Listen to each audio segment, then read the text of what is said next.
Ask Mufti Tariq Masood. بسم اللہ الرحمن الرحیم. آپ حضرات کو معلوم ہے کہ 2-3 ہفتوں سے قربانی ہی کے زیادہ مسائل چل رہے ہیں اور حج کے، تو آج بھی زیادہ تر مسائل قربانی اور حج ہی سے متعلق ہوں گے، لیکن ایک آدھ سوال موضوع سے ہٹ کر بھی ہے.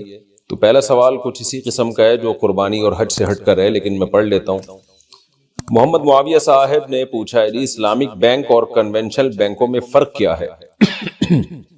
کہتے ہیں جی اسلامک بینک کیسے کام کرتے ہیں دوسرے بینکوں میں اور ان میں کیا فرق ہے. ہم جب کسی سے سودی بینک کے خلاف بات کرتے ہیں تو وہ آگے سے کہتے ہیں کہ یہ اسلامی بینک بھی تو سودی ہی ہیں. اس بارے میں رہنمائی فرما دیں محمد معاویہ صاحب. جناب محمد معاویہ صاحب ایسا نہیں ہے، بہت فرق ہے. میں نے 1 سال بینکوں میں جا کے خود جامعۃ الرشید کی طرف سے میری تشکیل ہوئی تھی، خود ہم نے پڑھا ہے سسٹم کو بہت اچھی طریقے سے. بہت فرق ہے اسلامک بینکوں میں اور کنونشنل بینکوں میں.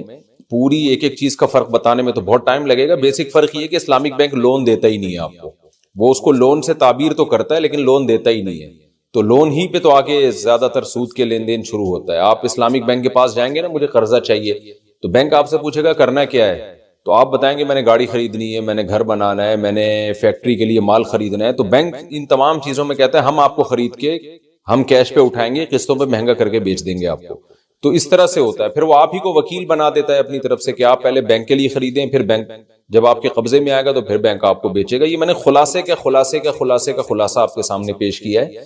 تو یہ سمجھانے کے لیے کہ بہت بڑا فرق یہ ہے کہ اسلامک بینک لون نہیں دیتا. نام اس کو لون کا دے گا لیکن العبرۃ للمعانی لا للالفاظ.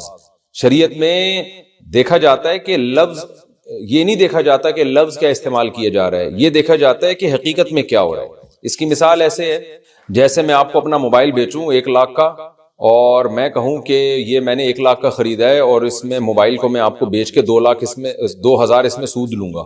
تو نام تو آپ اس کو سود دے رہے ہیں لیکن حقیقت میں یہ پروفٹ ہے، کیونکہ 1 لاکھ کی چیز آپ 1,02,000 میں بیچ رہے ہیں. تو اب اس کو اس بیس پہ سود نہیں کہا جائے گا کہ اس کے لیے ورڈ سود کا استعمال ہو رہا ہے. بھائی الفاظ نہیں دیکھے جاتے، حقیقت میں کیا ہو رہا ہے یہ دیکھا جائے گا. اور اس کے برعکس اگر کوئی سود کو خرید و فروخت کا نام دے دے تو وہ جائز نہیں ہوگا.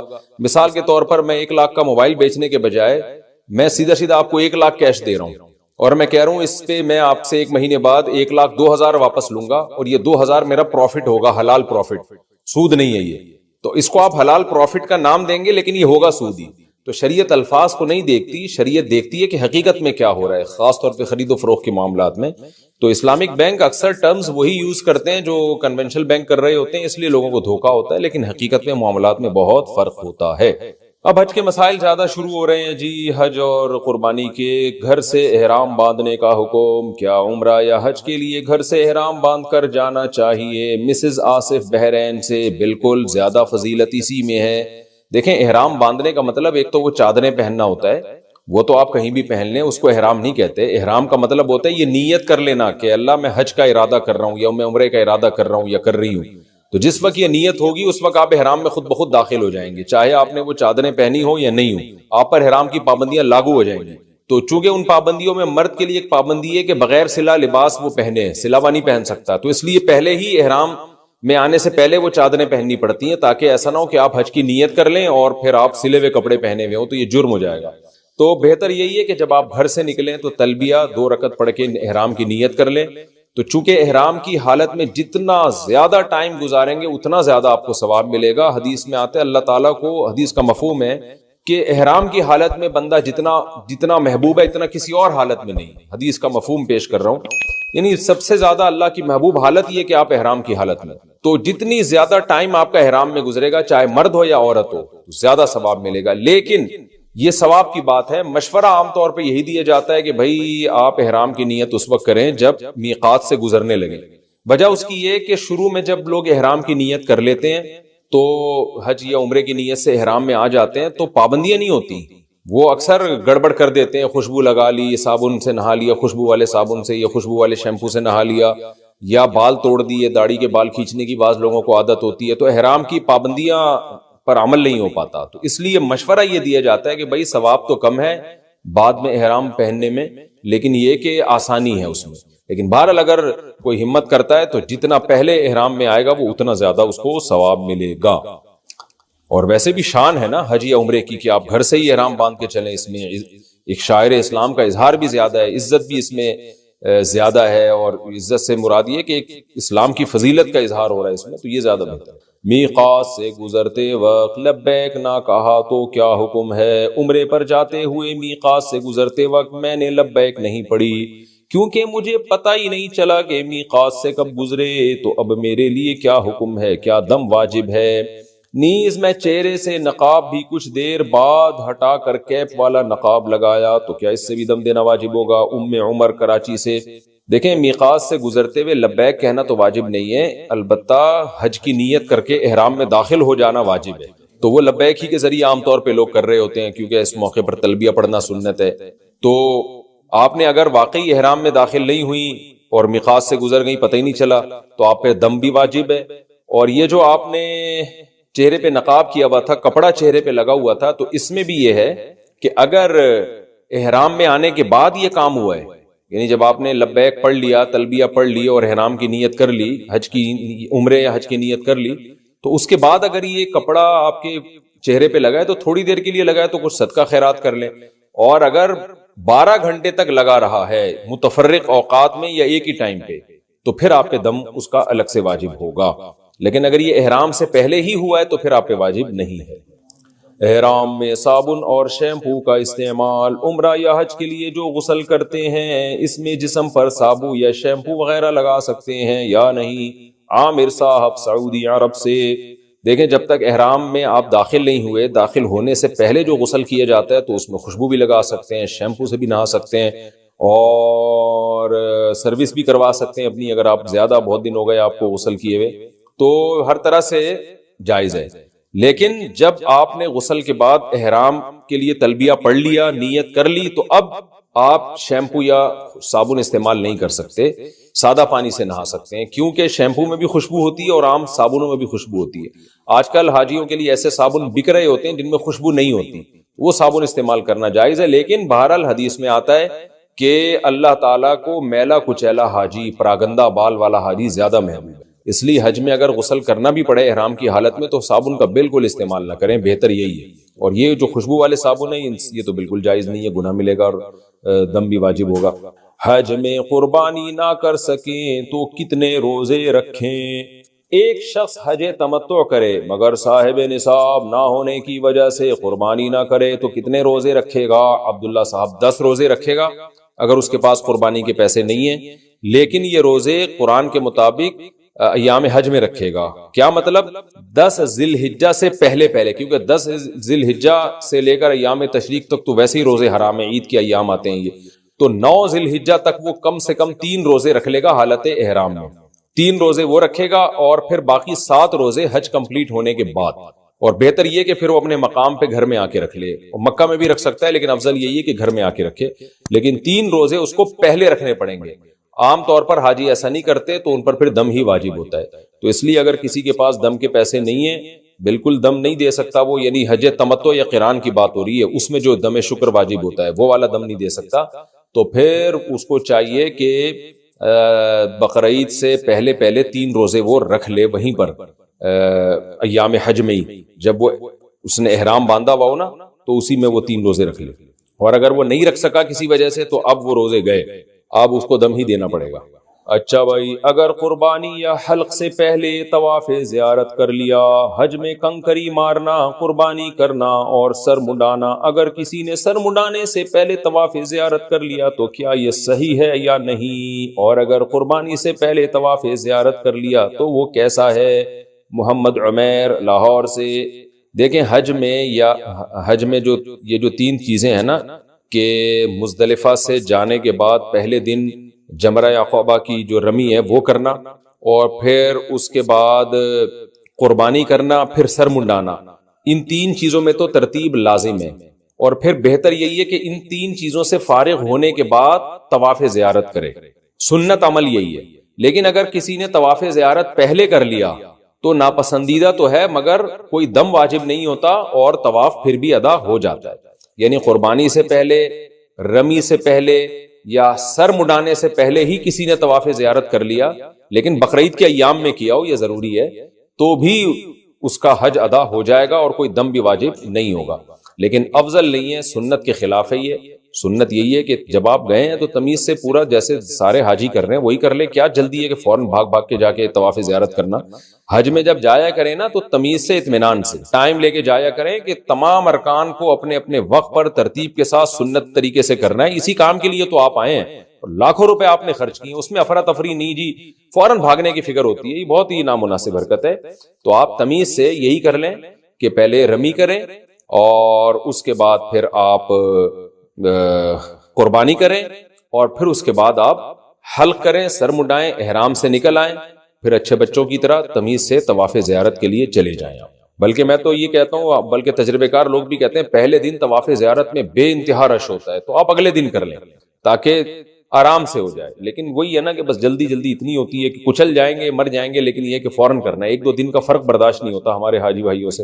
اچھا بھائی حج میں قربانی, اچھا یہ ہو چکا.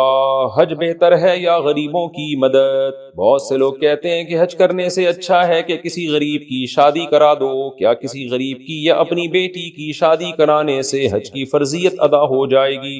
یہی اعتراض قربانی کے متعلق بھی کیا جاتا ہے. اس بارے میں رہنمائی فرما دیں محمد تسلیم اختر انڈیا سے. دیکھیں قربانی یا حج اگر فرض ہے, واجب ہے, تو پھر تو قربانی اور حج ہی کرنا پڑے گا. غریب کی شادی نہیں کرا سکتے آپ. یعنی اگر آپ کے ذمہ حج فرض ہے تو حج کرنا پڑے گا. غریب کی وجہ سے حج مؤخر کر دیا تو گناہگار ہوں گے. اسی طرح بیٹی کی شادی پہ بھی حج کو مؤخر کرنا جائز نہیں ہے. حج فرض ہے تو کرنا پڑے گا. اسی طرح قربانی واجب ہے تو کرنی پڑے گی. یہ سوال نفلی قربانی اور نفلی حج میں کیا جا سکتا ہے کہ ایک آدمی نے فرض حج کر لیا ہے, اب وہ نفلی حج یا نفلی قربانی کر رہا ہے. واجب قربانی بھی ہو گئی, اب ایک اور حصہ ڈال رہا ہے, وہ نفلی ہے, واجب نہیں ہے, ثواب کے لیے کر رہا ہے. تو اس کے لیے غریب کی مدد زیادہ بہتر ہے یا قربانی زیادہ بہتر ہے, یا غریب کی مدد زیادہ بہتر ہے یا نفلی حج زیادہ بہتر ہے؟ تو دیکھیں اس میں لوگوں کے حالات مختلف ہوتے ہیں. ایک نوعیت کی عبادت کا مقابلہ آپ دوسری نوعیت کی عبادت سے نہیں کر سکتے. حج کی الگ فضیلت ہے, صدقات و خیرات کی الگ فضیلت ہے. صدقات و خیرات کے لیے پورا سال پوری زندگی پڑی ہوئی ہے. حج اور قربانی کے ایام مخصوص ہیں, یہ ایام نکل گئے تو دوبارہ نہیں ہوگا. تو اس لیے اگر کوئی شخص ایسا ہے, غریب ہے, اور اس سے صدقات و خیرات نہیں ہوتے, اور فرض حج بھی اس نے ادا کر لیا ہے یا واجب قربانی بھی ہو گئی ہے اس کی, اور وہ غریب ہے, پورے سال اس کے لیے صدقات و خیرات کرنا بہت مشکل ہے, وہ قربانی یا حج والی فضیلت تو حاصل کر چکا ہے, صدقات و خیرات والی جو فضیلت ہے وہ اس کو حاصل نہیں ہو رہی. اب اس کے پاس پیسے آئے ہیں تو ایسے غریب کو یہی کہا جائے گا کہ بھائی تم نے حج اور قربانی تو کر لی ہے, اب اگر تم نے صدقہ نہیں کیا تو تم صدقے کی فضیلت سے محروم ہو جاؤ گے, تو اس لیے تم صدقہ کر لو, یہ تمہارے لیے زیادہ بہتر ہے. کسی غریب کی شادی کرا دو, کسی کا پیٹ بھر دو, اور یہ جو ہے نا اس طرح سے تم کر لو تو زیادہ بہتر ہے, کیونکہ حج اور قربانی والی عبادت کا ثواب مل گیا, صدقے والی عبادت کا ثواب تمہارے اعمال میں کم ہے. لیکن اگر کوئی مالدار ہے, پورے سال صدقہ خیرات کرتا رہتا ہے, تو اس کو یہی مشورہ دیا جائے گا کہ بھائی صدقات و خیرات کے لیے تو پورا سال پڑا ہوا ہے, یہ قربانی اور حج کی فضیلت تمہیں پورے سال میں دوبارہ حاصل نہیں ہو سکتی, اور یہ ایک الگ نوعیت کی فضیلت ہے, اس کے الگ ثواب ہے, اس کے الگ برکات ہیں. تو اس کو مالدار کو یہ کہا جائے گا کہ پورا سال پڑا ہے, صدقہ خیرات کرتے رہنا, تم بہتر یہی ہے کہ ایام حج میں ایک اور نفلی حج کر لو, کیونکہ اس کا بڑا ثواب ہے. عرفہ کا وقوف اور اس میں دعائیں مانگنا, حدیث میں آتا ہے شیطان, روایت ہے کہ شیطان جو ہے نا سر پہ خاک ڈال رہا ہوتا ہے عرفہ کے دن, کہ آج کتنے لوگ اللہ کے سامنے گڑ گڑانے کی وجہ سے اللہ نے ان کو جہنم سے بری کر دیا ہے. شیطان کی پوری محنت کی ایسی کی تیسی ہو جاتی ہے عرفہ کے دن. تو اتنی بڑی فضیلت ہے طواف زیارت اور عرفہ کا وقوف احرام کی حالت میں. کیا اللہ کے عاشقان کا ایک ہجوم ہوتا ہے, دیوانوں کا ایک ہجوم ہوتا ہے.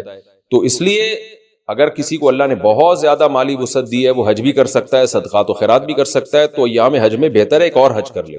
اس کی زندگی پہ بڑے اچھے اثرات پڑتے ہیں. اور نبی صلی اللہ علیہ وسلم نے فرمایا حج مبرور جو ہے, اس حج کرنے کے بعد انسان ایسے ہو جاتا ہے, ایسے گناہوں سے پاک صاف جیسے آج اس کی ماں نے اس کو جنا ہو. تو توبہ بھی کرے, ایسا نہ ہو کہ صرف حج پر اکتفا کرے, زندگیاں بدل جاتی ہیں. اور قربانی کے بارے میں بھی حدیث میں آتا ہے کہ ایام نحر میں اللہ کو جانور کا خون بہانے سے زیادہ کوئی عمل محبوب نہیں ہے, تو ہر بال کے بدلے میں ایک نیکی ملتی ہے. تو صدقات و خیرات کے لیے تو پورا سال ہے. تو غریب کے لیے جو قربانی واجب ہو گئی ہو, غریب پہ تو قربانی واجب نہیں ہوتی, لیکن اگر اس نے یہ فریضہ ادا کر لیا ہے یا واجب تھی اور واجب ادا کرنے کے بعد اب صدقات و خیرات کے پیسے نہیں بچتے اس کے پاس زیادہ, یا پیسے بچتے ہیں, ان پیسوں میں آپشن ہے کہ قربانی کرے یا صدقہ کر لے, تو اس کو تو ہم یہ کہیں گے بہتر ہے صدقہ کر لے. لیکن ایک مالدار آدمی کے لیے دونوں عبادتیں کہا جائے گا. لوگ اکثر مالداروں پہ اعتراض کر رہے ہوتے ہیں, ہر سال حج پہ جاتے ہیں, اتنے پیسے کسی غریب کو کیوں نہیں دیتے؟ بھائی آپ جاؤ، پتہ چلے گا کہ وہ اتنے پیسے غریبوں کو بھی دے رہے ہیں پورے سال، تو ان کو حج سے نہ روکیں، عمرے سے نہ روکیں۔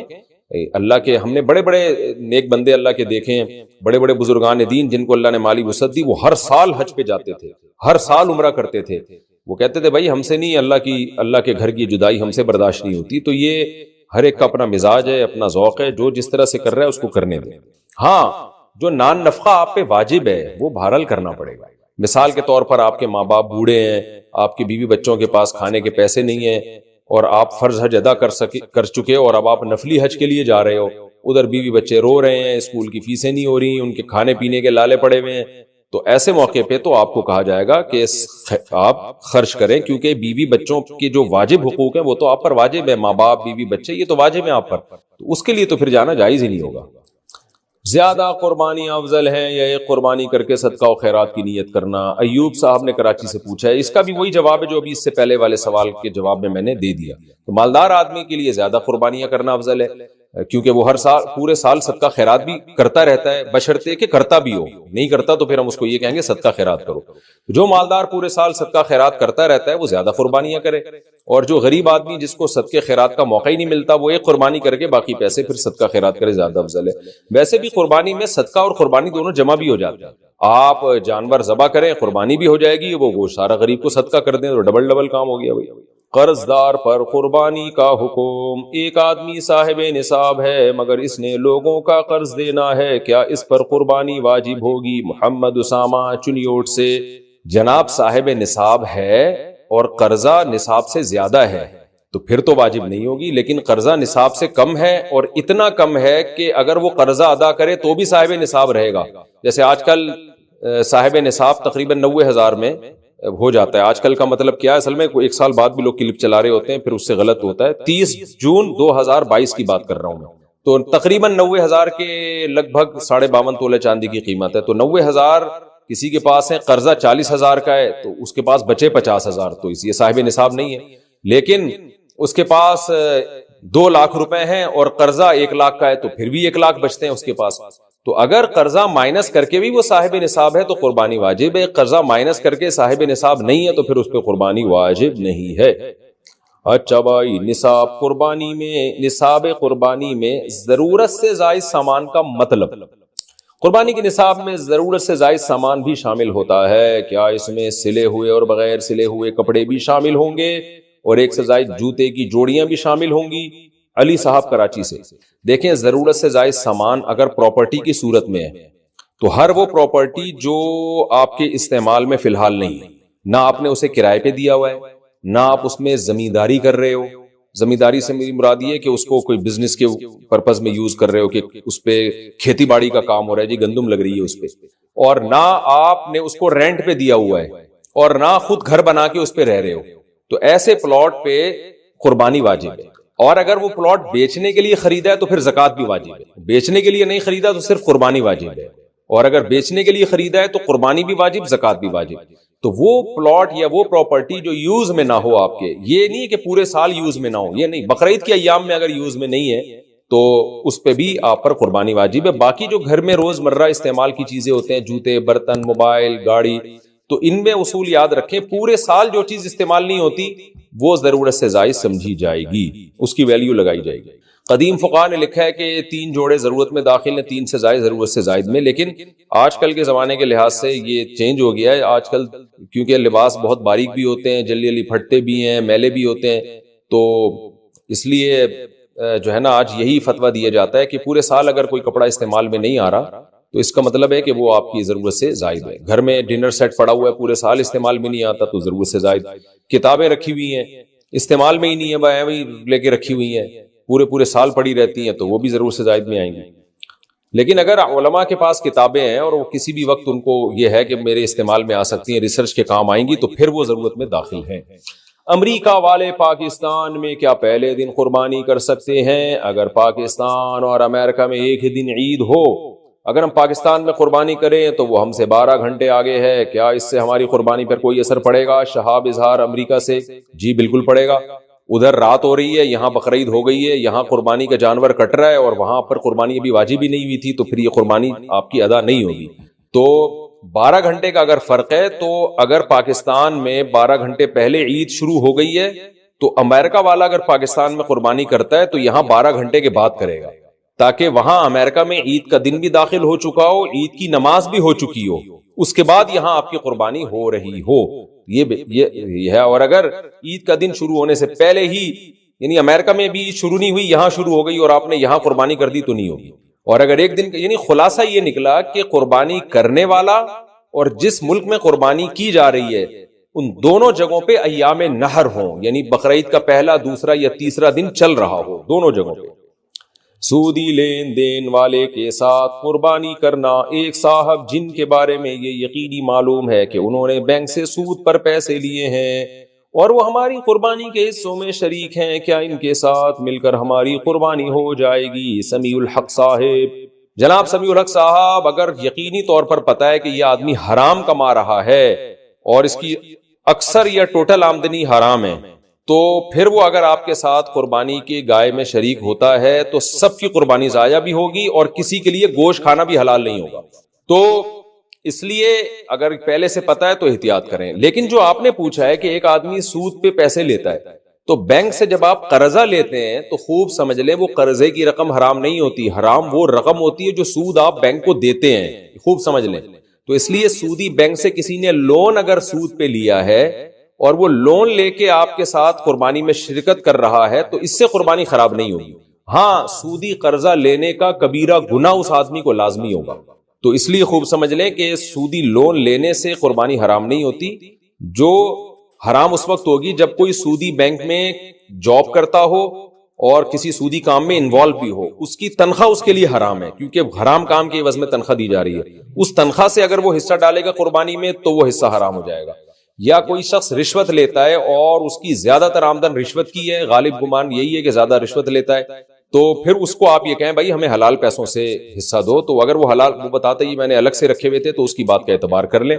لیکن اگر وہ اسی سے دے رہا ہے، غالب گمان یہی ہے، تو پھر اس کی بھی آمدن حرام ہے۔ تو اسی طرح انشورنس میں جو جاب کرتے ہیں، اس طرح سب کا یہی حکم ہے۔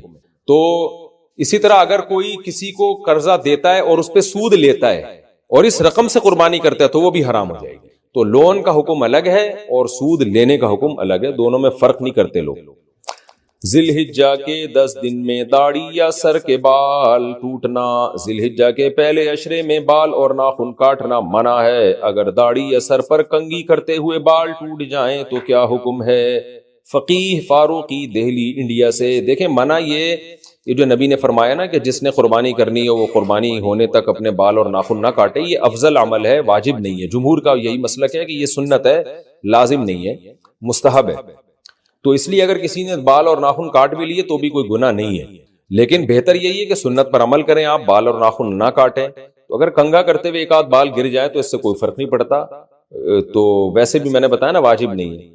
اب 10 دن تک کنگھا ہی نہ کریں گے، اس میں تو جن بھوت بن جائیں گے آپ، تو کنگھا کر لیں، لیکن جان بوجھ کر بال اور ناخن نہ توڑیں آپ، جب تک جانور کے گلے پہ چھری نہیں چل جاتی۔ قربانی کرنے والی عورت کا بھووں کے بال کاٹنا، پہلے عشرے میں جب ناخن اور بال کاٹنا منع ہے تو کیا عورت بھووں کے زائد بال کاٹ سکتی ہے جبکہ وہ برے معلوم ہو رہے ہوں؟ لبنہ شاہ، دیکھیں نبی صلی اللہ علیہ وسلم نے اس عورت پہ لعنت فرمائی ہے جو اپنی آئی بروز بناتی ہے، بھووں کے بال کاٹتی ہے، جیسے کہ آج کل فیشن ہے عورتوں میں۔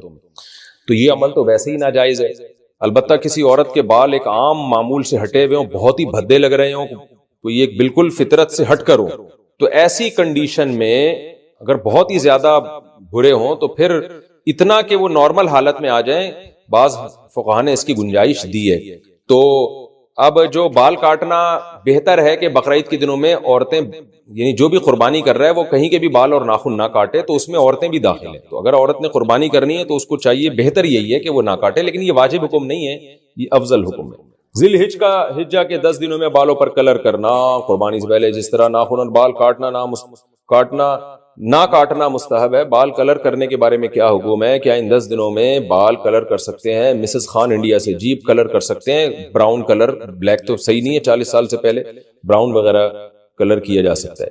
عمر رسیدہ جانور کی قربانی، عمر رسیدہ جانور کی قربانی کا کیا حکم ہے؟ نذیر ہمدر سے، جائز ہے۔ اگر اتنا ہی بڈھا ہو گیا کہ بیچارے سے چلا ہی نہیں جا رہا، کھایا نہیں جا رہا، تو پھر تو جائز نہیں ہے، لیکن نارمل جو بوڑھے جانور ہوتے ہیں 8 دانت کے، ان کی قربانی بھی جائز ہے۔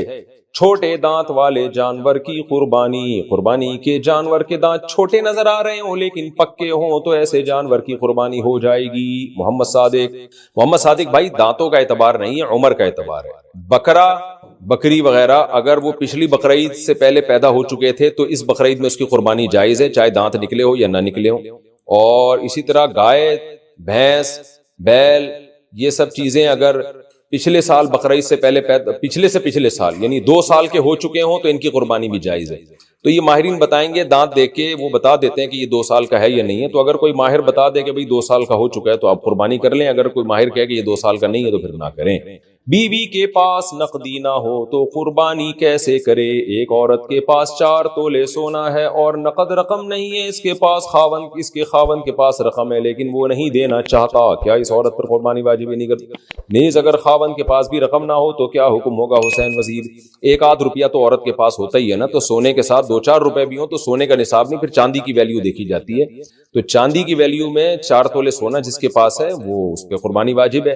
اب یہ بڑی عجیب سوال ہے کہ عورت کے پاس سونا ہے نقد رقم نہیں ہے، تو سونا ہی تو اصل میں نقد ہے، جب چاہے مارکیٹ میں کیش کرا لیں اس کو۔ یہ ایسے ہی ہے جیسے ایک آدمی کہ میرے پاس $2000 پڑے ہوئے لیکن نقد رقم نہیں ہے، تو $1 نقد نہیں تو اور کیا ہے بھائی، جب چاہو اس کو کیش کرا لو، پیسوں میں چینج کروا لو، روپیے میں چینج کروا لو۔ تو ایسے ہی سونا جب چاہیں آپ کیش کروا لیں، تو 4 تولے سونا ہے ماشاءاللہ، اس میں سے تھوڑا سا نکالیں سونا اور اس کو جا کے جو ہے کیش کرا کے گائے خرید لیں، بچڑا خرید لیں، کچھ بھی خرید لیں، چھوٹا موٹا دمبا خرید لیں۔ دمبا تو 6 مہینے کا بھی اگر موٹا تازہ ہو تو اس کی بھی قربانی ہو جاتی ہے۔ تو ضروری نہیں ہے کہ آپ کوئی بھاری بھرکم قربانی کریں، واجب ادا کرنے کے لیے چھوٹی موٹی قربانی بھی کی جا سکتی ہے۔ تو خواتین کو چاہیے چھوٹا موٹا دمبا لے لیں، وہ اس کی قربانی کر لیں، اور دمبے کی پھر چربی میں پکا کے کھائیں، اور پھر دیکھیں پیٹ کا نظام کیسا صحیح ہوتا ہے اور صحت کیسی اچھی ہوتی ہے، تو انشاءاللہ پھر پورے سال آپ کے میاں بھی اور آپ بھی دمبا ہی چربی میں پکا کے کھائیں گے، اتنا مزہ آئے گا انشاءاللہ۔ اور یہ کوکنگ آئل سے آپ کی جان ہمیشہ کے لیے انشاءاللہ چھوٹ جائے گی۔ صلو علی الحبیب۔ قربانی کے جانور کتنے دن پہلے لائیں؟ قربانی کے جانور کو عید سے کتنے دن پہلے لانا افضل ہے؟ نیز کیا جانوروں کو ٹہلانا اور اس سے کھیلنا جائز ہے؟ بنت طالب کراچی سے۔ جتنا پہلے لائیں گے اتنا ثواب ہوگا، کیونکہ شاعر اسلام میں سے ہے، یہ جانور اللہ کے نام پہ نامزد ہو چکے ہیں، ان کو تو کھلانا پلانا خدمت کرنا ثواب ہے، تو ان جانوروں پہ سواری کی اجازت نہیں ہے۔ دیکھیں ان کا اتنا اکرام ہے، تو اس لیے جتنا پہلے لائیں گے اتنا ثواب زیادہ ہے، اور ان کے ساتھ کھیلنا، ان کو گھمانا پھرانا نہ صرف جائز بلکہ باعث ثواب ہے۔ البتہ ایسے جانور کی توہین کرنا، اسے تکلیف دینا جائز نہیں۔ بعض لوگ اتنا تماشا بنا لیتے ہیں، جانور بدک جاتا ہے، وہ پریشان ہو جاتا ہے کہ گائے میں ہوں اور حرکتیں اس کی گائے جیسی ہیں، وہ خود حیران ہوتا ہے۔ تو ایسی حرکتیں نہ کریں، ہمارا تہوار ہے، شاعر اسلام میں سے ہے، شاعر اسلام تو وہی ہے جن کا اظہار کیا جاتا ہے، تو گلیوں میں کتنی رونق لگی ہوتی ہے، جانور بندے ہوتے ہیں، کتنا اچھا لگ رہا ہوتا ہے، لیکن توہین نہ کریں، ذلت نہ کریں، تکلیف نہ دیں، کیونکہ شاعر اسلام میں سے ان کی تعظیم ہے، توہین نہیں ہے۔ کھیلنا اور ان سے جیسے بچے انجوائے کر رہے ہوتے ہیں یہاں تک تو ٹھیک ہے، لیکن تکلیف کی حد تک اور یا اس کا تمسخر مذاق یہ ٹھیک نہیں۔ اسی طرح جانور جب ذبح ہو رہا ہوتا ہے تو وہ اللہ کے ذکر کا ٹائم ہے، اس میں بھی مذاق کی ایک کیفیت بنی ہوتی ہے، اچھل کود مچی ہوئی ہوتی ہے، اور تمسخر بازی اور ٹھٹھے بازی، اس طرح کی یہ چیزیں بہت غلط ہیں۔ ابراہیم علیہ السلام کی سنت آپ زندہ کر رہے ہو تو اس میں وقار ہونا چاہیے، اللہ کا ذکر ہونا چاہیے، دل میں جذبہ ہو کہ اللہ ہماری طرف سے یہ قربانی قبول کر لے۔ بیوی چاہیے ہو چکا، بیوی کے پاس نقدی نہ ہو تو قربانی کیسے کرے، یہ بتا دیا میں نے۔ اچھا بھائی، جانور ذبح کرنے کا صحیح طریقہ، جانور ذبح کرنے کا صحیح طریقہ کیا ہے؟ دعا بھی بتا دیں حافظ عاصم دہلی سے۔ جانور ذبح کرنے کا صحیح طریقہ یہ ہے کہ جانور کو ایسے لٹائیں کہ آپ اس کی ٹانگیں قبلے کی طرف ہوں جانور کی، اور اس کا سر جو ہے جب آپ سیدھا کر دیں تو آپ قبلے کی طرف کھڑے ہوں، آپ کے ہاتھ میں چھری ہو اور آپ قبلے کی طرف ہوں، اور چھری کا رخ بھی قبلے کی طرف ہی ہوگا، ظاہر ہے آپ کا سینہ قبلے کی طرف، جانور کی ٹانگیں بھی قبلے کی طرف ہوں گی، اس طرح ذبح میں بھی آسانی ہوگی اور سنت بھی پوری ہو جائے گی۔ تو لٹانے کے بعد جب جانور کے پاؤں میں رسیاں باندھی جاتی ہیں تو اس کو موو کرنا، قبلے کی طرف گھمانا بہت آسان ہو جاتا ہے۔ اس کے بعد آپ بسم اللہ اللہ اکبر پڑھ کے چھری چلائیں۔ اگر آپ کو ڈر لگ رہا ہے تو بیگم کو پکڑا دیں، وہ چلا دے گی، وہ انشاءاللہ نہیں ڈرے گی، تو وہ پڑھ لے بسم اللہ اللہ اکبر۔ اور قصائی سے اگر ذبح کروانا ہے تو تھوڑا سا اہتمام کر لیں، آج کل غیر مسلم قصائی بھی ہوتے ہیں، تو بہتر یہی ہے کہ خود ذبح کریں، پھر بھی اگر قصائی سے ذبح کروا رہے ہیں تو قصائی کو بولیں بھائی اونچی آواز سے بسم اللہ اللہ اکبر پڑھ لے اور یہ گٹکا منہ سے نکال کے تھوڑی دیر کے لیے پھینک دے وہاں. اللہ کا ذکر کا وقت ہے، ایک شاعر اسلام کو زندہ کیا جا رہا ہے، ابراہیم علیہ السلام کی سنت کو پورا کیا جا رہا ہے. یہ گٹکے کا ٹائم نہیں ہے. قصائیوں نے منہ میں گٹکے رکھے ہوتے ہیں، اتنی اسمیل آ رہی ہوتی ہے اور بسا اوقات وہ تکبیر بھی نہیں پڑھ رہے ہوتے. اور اگر آپ نے اور قصائی نے دونوں نے مل کے گلا پہ چھری چلانی ہے تو پھر دونوں پر لازم ہے کہ وہ بسم اللہ اللہ اکبر پڑھیں اور پھر 4 رگیں کاٹ کے چھوڑ دیں. یہ جو حرام مغز میں چھورا مارتے ہیں یہ بہت غلط حرکت ہے، یہ نہ کرنے دے قصائیوں کو. سے جانور کو تکلیف بھی ہوتی ہے اور بلڈ بھی صحیح طرح نکل نہیں پاتا، یہ اور گوشت کی لذت بھی ختم ہوتی ہے. گوشت میں بیماریاں بھی پورے طور پہ جو بلڈ میں بیماریاں وہ بھی نہیں نکل پاتی ہیں اگر کوئی بیماری اس جانور میں. تو ہر طرح سے دنیا کا نقصان بھی آخرت کا نقصان بھی، تو اس کو نہ کرنے دیں. یہ حرکت کر لے گا تو جانور حرام نہیں ہوگا لیکن یہ مکروہ ناپسندیدہ عمل ہے. تو 4 رگیں کاٹ کے چھوڑ دیں اور اس کو تڑپنے دیں، بلڈ سارا نکل جائے گا، اللہ آپ کی قربانی قبول کرے گا. اس کے بعد جب وہ ٹھنڈا ہو جائے تو کھال اتاریں اور پھر کھائیں. اور ہمیں بھی دعاؤں میں یاد رکھیں. میں یہ تو نہیں کہہ سکتا کھانے میں ہمیں یاد رکھیں، پتہ نہیں آپ کہاں رہتے ہیں، لیکن دعاؤں میں بہرحال آپ یاد رکھیں کیونکہ آپ دہلی میں رہتے ہیں. کھانے میں کہاں یاد رکھیں گے ہمیں آپ. قصائی کے ساتھ چھری پر ہاتھ رکھا تو دعا کون پڑھے گا؟ قربانی کے جانور کو ذبح کرتے وقت بسم اللہ اللہ اکبر پڑھنا جو ضروری ہے. بسا اوقات چھری پھیرنے والے کے ساتھ قصائی بھی چھری پر ہاتھ رکھتا ہے، اگر اس نے یہ کلمات نہیں پڑھے تو جانور حلال ہوگا یا حرام. محمد اسماعیل کھتری کراچی سے. اگر قصائی نے بھی چھری پر ہاتھ رکھا اور دونوں مل کے ذبح کر رہے ہیں تو دونوں پر تکبیر واجب ہے، ایک نے بھی چھوڑ دی تو جائز نہیں ہے. اس لیے اس کو بولے بھائی جب تو چھری پر ہاتھ رکھے تو بھی تکبیر پڑھے. اگر وہ بھول گیا تو پھر جائز ہے، لیکن اگر جان کر اس نے چھوڑ دیا تو پھر جانور حلال نہیں ہے. اگر ذبح کرتے وقت تکبیر پڑھنا بھول گئے، اگر ذبح کرتے وقت تکبیر پڑھنا بھول جائے تو جانور حلال ہوگا یا نہیں؟ عمر فاروق. بھولے سے اگر تکبیر چھوٹ گئی ہے تو جانور حلال ہوگا. اس لیے قریب لوگوں کو چاہیے وہ پڑھنا شروع کر دیں تاکہ یہ بندہ بھولے نہیں، لیکن بہرحال حلال ہوگا جانور اگر بھولے سے چھوٹ گئی ہے. ذبح کرتے وقت قربانی کرنے والوں کا نام لینا ضروری ہے. جب ہم قربانی کے جانور کو ذبح کرتے ہیں تو اس وقت ان افراد کا نام لینا ضروری ہے جن کے نام پہ قربانی کی جا رہی ہے. کس وقت وہ نام لیے جائے؟ ظہور شہزاد نہیں، نام لینا ضروری نہیں ہے. جو بھی جانور کا متولی ہے، جس کے ہینڈ اوور جانور کیا ہوا ہے، اس کو یہ پتا ہونا چاہیے کہ اس میں کس کس کے حصے ڈلے ہوئے ہیں. اچھا بعض دفعہ اس کو یہ نہیں پتا ہوتا کہ کس کے حصے ہیں. مثال کے طور پر سمجھ رہا آپ کا حصہ ہے لیکن آپ نے خود کسی اور کی نیت سے حصہ ڈالا ہوتا ہے. تو جو ذبح کرنے والا جو متولی ہے نا جانور کا، یعنی جس کے کنٹرول میں جانور ہے، بس اس کو یہ پتا ہو کہ ان صاحب کا حصہ ہے. اب ان صاحب نے کسی اور کی نیت کی بھی ہے تو بھی ٹھیک ہے.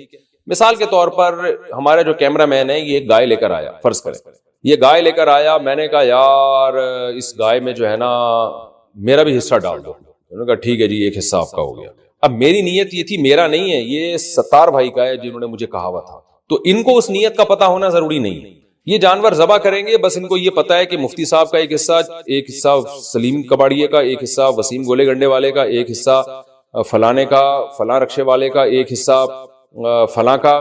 بس ان کو اتنا ہے. اب فلاں نے نیتیں آگے کسی اور کی ہوئی ہیں تو بھی ٹھیک ہے، اور جس کی نیت کی ہوئی ہے اس کا بھی نہیں ہے، اس نے بھی کسی اور کی نیت کی ہوئی ہے تو بھی ٹھیک ہے. بس یہ ہے کہ جو اصل ہے اس کو پتا ہونا چاہیے کہ میں نے اس کو وکیل بنایا ہے. اس کی بے خبری میں آپ اس کو بتائے بغیر آپ اس کے وکیل نہیں بن سکتے. تو بس اتنا کافی ہے. تو وہ اس لیے نام لے کے پڑھنا یہ ضروری نہیں ہے، لیکن کوئی پڑھ لے تو بھی غلط نہیں ہے تاکہ کنفیوژن ختم ہو جائے. تو وہ ذبح کرنے سے پہلے پڑھا جاتا ہے، لیکن اس میں جانور کو تکلیف ہوتی ہے. ادھر جانور لیٹا ہوا ہے، وہ بیچارہ کہہ رہا ہے کہ 10 دن تو انہوں نے مجھے اتنا پروٹوکول دیا، گلے میں ہاتھ ڈال رہے ہیں، آج میرے ساتھ کیا سلوک ہو رہا ہے. تو بھائی جلدی سے ذبح کر دیں اس کو. وہاں پھر ایک ایک کا تجوید کے پھر وہ پرچی گم جاتی ہے، تلاش کر رہے ہیں ابے لے کر آ، پھر غلط پرچی آ گئی، یہ آ گئی. تو چھوڑ دیں، بس گائے پر ایک ٹوکن لگا دیں اور ٹوکن پہ یہ بتا دیں، ایک کاغذ میں لکھ دیں کہ اس گائے میں یہ لوگ شریک ہیں، ان کا نام اس ٹوکن کے ساتھ. تو شروع میں بس یہ ٹوکن ہی کافی ہوگا، اور جن جن کا حصہ ان کو بتا دیں گائے نمبر یہ ہے، یہ والی گائے ہے، اس میں آپ کا حصہ ہے، 7 حصے یہ ہیں بس، اور اس سے بند ہو گئے. اب جن کے حصے انہوں نے کسی اور کی نیت کی ہو تو اس سے کوئی فرق نہیں پڑتا.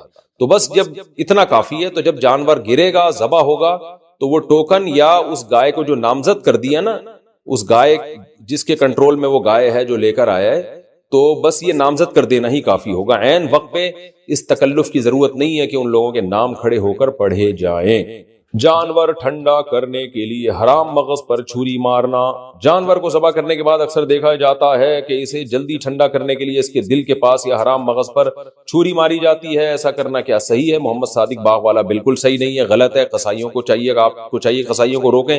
قصائی جلدی میں ہوتے ہیں، انہوں نے پیسے بنانے ہوتے ہیں، وہ کہتے ہیں جلدی سے ٹھنڈا ہو جائے تاکہ ہم اگلا کانٹیکٹ پکڑیں. تو میں بار بار ایک بات کہتا ہوں، ہم قصائی بھائیوں کا احترام کرنے کے باوجود کرتے ہوئے کہتا ہوں، لیکن کنٹرول میں نہیں آتے. تو اس لیے میں کہتا ہوں کہ جب آپ نے جانور گرایا، قصائی جیسے ہی 4 رگیں کاٹ دے یا آپ خود کاٹیں، خود ذبح کریں، تو جس کھونٹے سے جانور بندھا ہوا تھا، جو قصائی کنٹرول میں نہیں آ رہا، اس کھونٹے سے اس قصائی کو باندھ دیں آپ فوراً، اور بولیں جب تک یہ ٹھنڈا نہیں ہو جاتا ہم آپ کو یہاں سے کھولیں گے نہیں. تو میں سب قصائیوں کی بات نہیں کر رہا، جو میرا بیان نہیں سن رہے ان کی بات کر رہا ہوں، اور جو کنٹرول میں نہیں ہے ان کی بات کر رہا ہوں. اب قصائی حضرات کہتے ہیں مفتی صاحب ہماری بے عزتی کر رہے ہیں. بھائی میں ان کی بے عزتی کر رہا ہوں جو کنٹرول میں نہیں آ رہے. آپ تو 4 رگیں کاٹ کے آرام سے بیٹھ جائیں گے اور آپ انتظار کریں گے جانور ٹھنڈا ہونے کا. تو خدا نہ خواستہ میں آپ کے بارے میں تھوڑی کہہ رہا ہوں کہ آپ جیسے معزز افراد کو کھونٹے سے باندھا جائے. میں ان لوگوں کے بارے میں کہہ رہا ہوں کہ 4 رگیں کاٹنے کے بعد پھر وہ فوراً حرام مغز میں چھورا مارتے ہیں تاکہ جانور ٹھنڈا ہو جائے.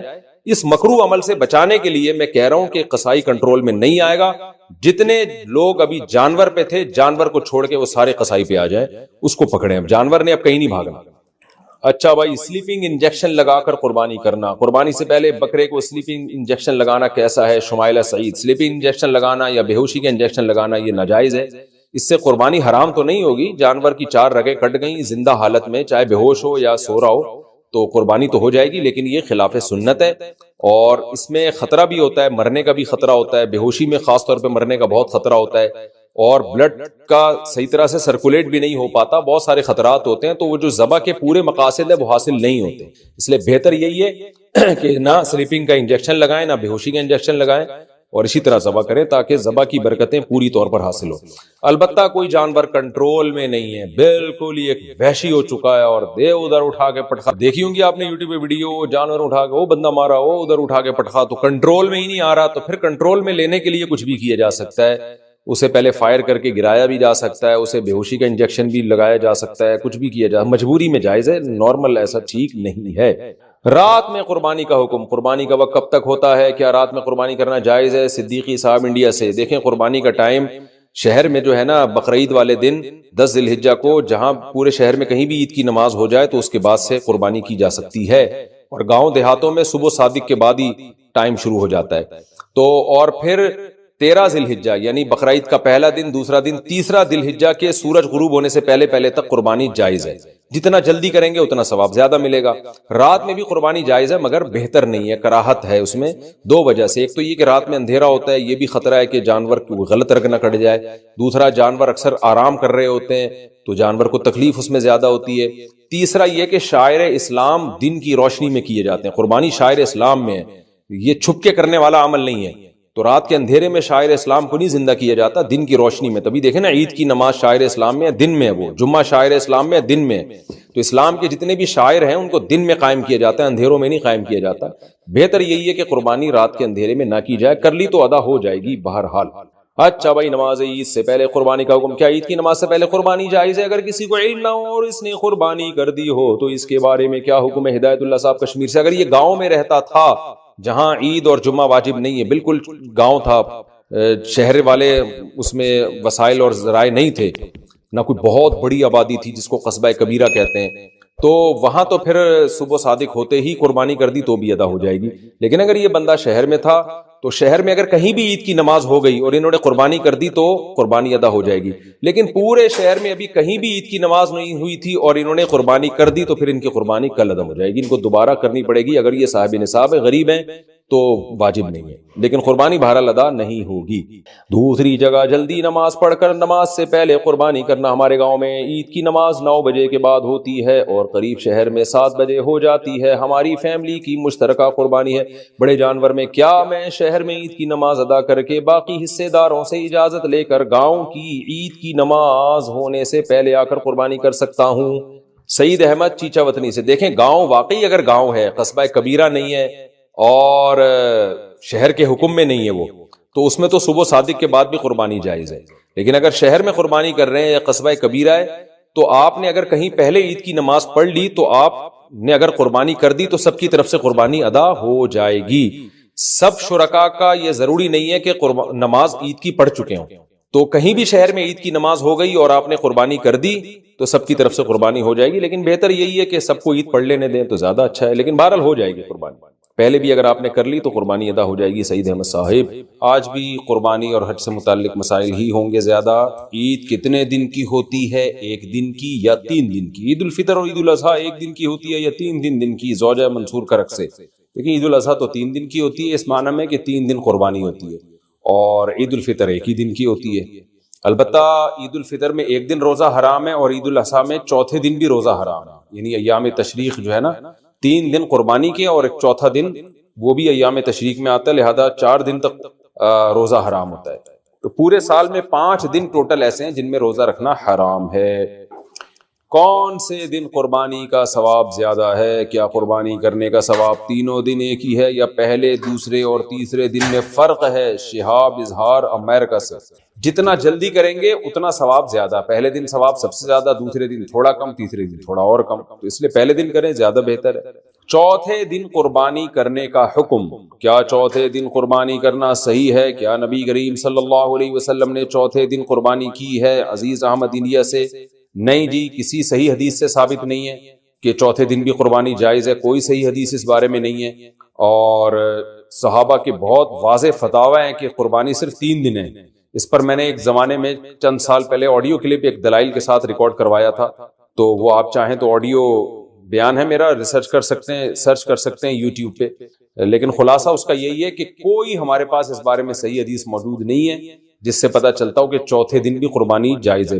لیکن اس کے خلاف احادیث موجود ہیں جن سے پتہ چلتا ہے کہ قربانی صرف 3 دن ہوتی ہے. تیسرے دن قربانی ہو تو بال اور ناخن کب کاٹیں گے؟ اگر مجھے تینوں دن قربانی کرنی ہو تو میں اپنے بال اور ناخن پہلے دن قربانی کے بعد کاٹ سکتا ہوں، یا پھر ساری قربانی کرنے کے بعد تیسرے دن کاٹنا بہتر ہے؟ فقیہ الزمان دہلی سے. یہ آپ کا نام ہے یا آپ کا لقب ہے فقیہ الزمان؟ بہرحال آپ پہلے دن جب قربانی کر لیں، جب پہلی قربانی ہو تو بس اس کے بعد بال اور ناخن کاٹ لیں، دوسرے دن تیسرے دن کا انتظار نہ کریں آپ. عید والے دن قربانی تک روزہ رکھنا کیسا ہے؟ کیا عید والے دن قربانی تک روزہ رکھنا سنت عمل ہے؟ اگر ہاں تو کیا برش کر سکتے ہیں یا پانی پی سکتے ہیں؟ بنت عزیز احمد انڈیا سے، عید والے دن روزہ رکھنا حرام ہے تو اس کو روزہ نہیں کہیں گے. یہ ضرور ہے کہ نبی صلی اللہ علیہ وسلم بقرعید والے دن جب تک قربانی کا گوشت نہیں آ جاتا آپ کچھ بھی نہیں کھاتے تھے، تو آپ پہل کرتے تھے قربانی کے گوشت سے.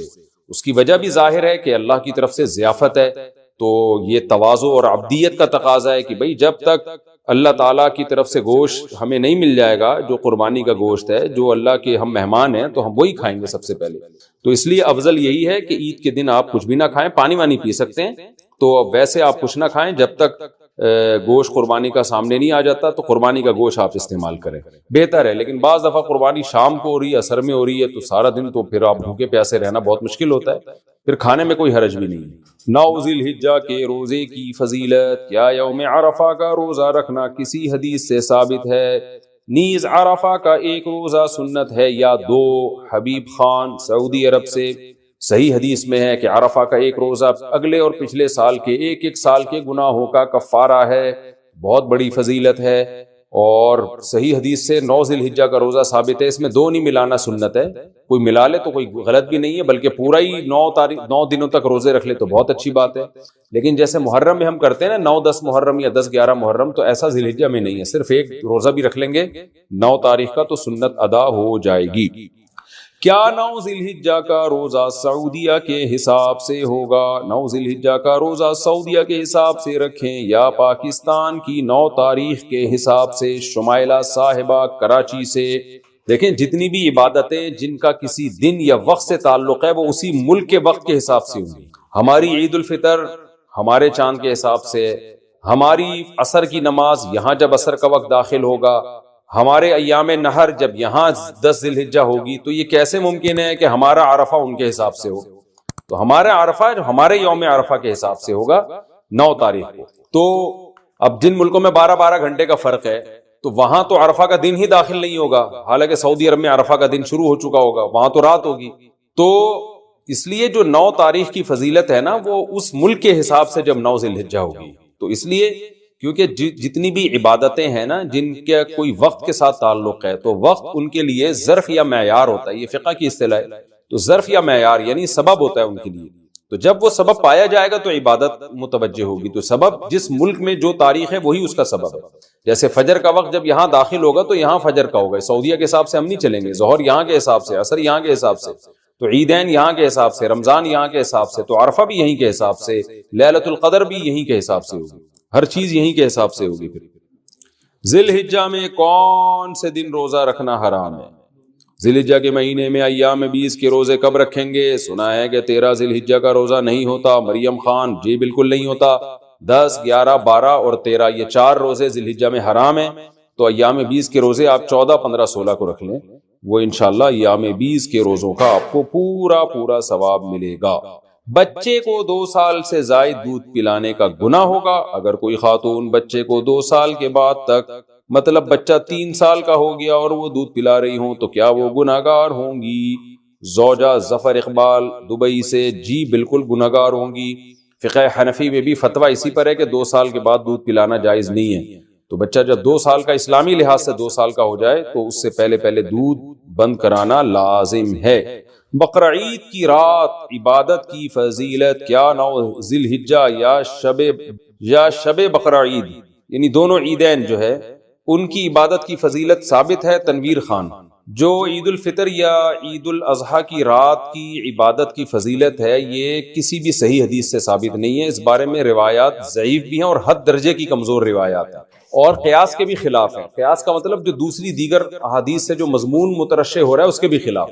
مثال کے طور پر جب رمضان ختم ہوتا ہے تو اپنے تمام لوازمات کے ساتھ ختم ہوتا ہے۔ رمضان کی دن کی جب روزہ ختم ہو گیا تو رات کی جو عبادت کی الگ سے فضیلت تھی وہ بھی ختم ہو گئی، اور اسلام میں تو دن جو ہے رات جو ہے وہ دن کے تابع ہوتی ہے، تو اس کا بھی تقاضا یہ ہے کہ عید کی جو رات ہے وہ دن کے تابع ہو۔ تو عید کا دن جب عبادت کا دن نہیں ہے، کوئی عبادت کرے تو اچھی بات ہے، وہ تو کبھی بھی کر سکتا ہے، لیکن وہ الگ سے کوئی فضیلت نہیں ہے، تو ایسے ہی رات کی بھی فضیلت نہیں ہوگی۔ اور ویسے بھی جب عید کی رات کو آپ عبادت کثرت سے کریں گے تو پھر عید کا دن جو صبح قربانی کرنی ہے اور جو ایک سیلیبریٹ کرنا ہے اس دن کو جو منانا ہے وہ بھی آپ کے لیے مشکل ہوگا۔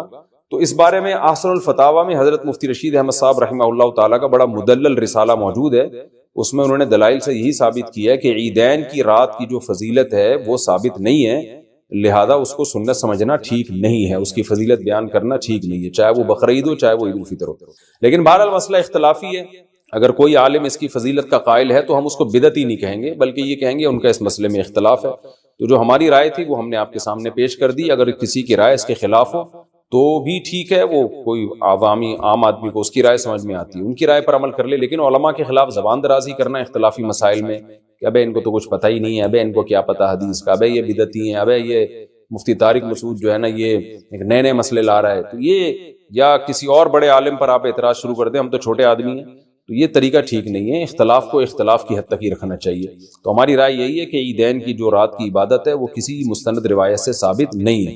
بعض لوگ کہتے ہیں جی فضائل میں ضعیف حدیثیں بھی چلتی ہیں، ٹھیک ہے چلتی ہیں، پہلے صحیح حدیث سے اصل تو صحیح حدیث سے ثابت ہو نا، ایک چیز کی اصل صحیح حدیث سے ثابت ہو، اس کی پھر اضافی فضیلت ضعیف حدیث سے ثابت کی جا سکتی ہے، یعنی اس میں بیان کی جا سکتی ہے، لیکن ایک چیز کی اصل ہی جب صحیح حدیث سے ثابت نہیں ہے تو اصل ثابت کرنے کے لیے آپ ضعیف حدیث کا سہارا نہیں لے سکتے۔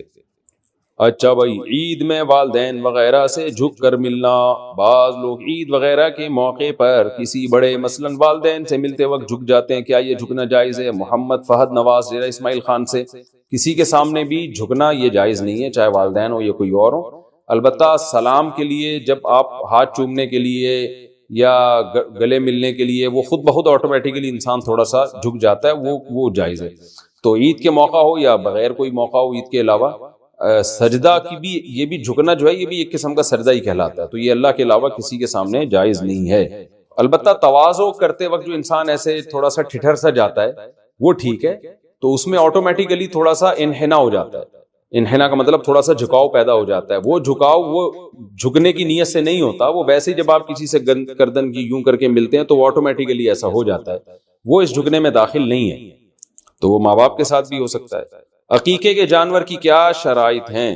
بچوں کا عقیقہ کرنے کے لیے جانور کی کیا شرائط ہیں؟ کیا 2 بچوں کا عقیقہ بڑے جانور سے ہو سکتا ہے؟ دیکھیں جمہور فقہا تو اسی کے قائل ہیں کہ عقیقے کے جانور کی وہی شرائط ہیں جو قربانی کے جانور کی ہے، لیکن مفتی رشید احمد صاحب رحمہ اللہ اس کے قائل تھے کہ عقیقہ چونکہ مستحب عمل ہے، کوئی فرض واجب تو ہے نہیں، تو اس میں اگر کوئی جانور کھیرا جانور بھی لے آیا، یعنی وہ جانور جو 2 سال کا نہیں ہوا، وہ گائے یا وہ بکرا جو 1 سال کا نہیں ہوا، تو اس کی بھی قربانی ہو جائے گی عقیقے میں۔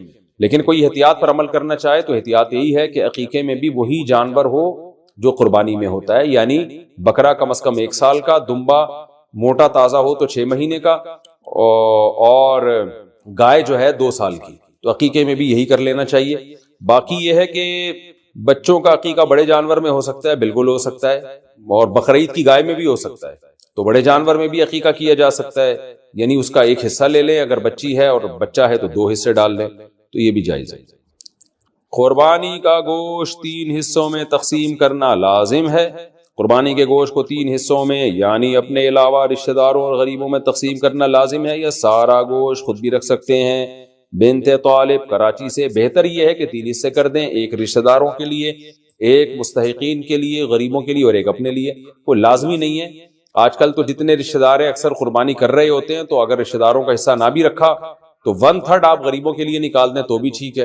اور اگر کوئی خود غریب ہے اور بچوں کو گوشت پورے سال زیادہ مقدار میں کھانے میں نہیں ملتا، تو پھر اس کے لیے افضل یہ کہ پورا گوشت خود رکھے گا، کیونکہ اپنے بچوں کا حق دوسروں سے بہرحال زیادہ ہے۔ بعض غریب گھرانے ہوتے ہیں پورے سال گوشت نہیں ملتا ان کو بچوں کو کھانے کے لیے، بچے خوش ہوتے ہیں ابو گائے لائے ہیں، بکرا لائے، اب تو گوشت خوب دبا کے پھوڑیں گے ہم، تو ابا نے اٹھا کے صدقہ کر دیا، تو بچوں کا بڑا اس میں نقصان ہوتا ہے۔ تو شریعت یہ کہتی ہے کہ پہلے اپنے بچے بعد میں دوسروں کے بچے۔ تو اس لیے اگر کوئی غریب ہے اور خاندان بڑا ہے اس کا، تو اس کو چاہیے کہ وہ سارا گوشت خود ہی رکھ لے۔ اچھا بھائی، قربانی کا گوشت کتنے دن تک استعمال کر سکتے ہیں؟ قربانی کا گوشت کتنے عرصے تک کھا سکتے ہیں؟ کچھ لوگ کہتے ہیں قربانی کا گوشت محرم الحرام سے پہلے ختم ہو جانا چاہیے، کیا یہ صحیح ہے عاقب شادو بھائی سے؟ نہیں، جب تک چاہے کھائیں، آپ اگلے سال قربانی تک بھی چلا سکتے ہیں اگر آپ کے پاس فریزر ہے یا گوشت اسٹور کرنے کا انتظام ہے۔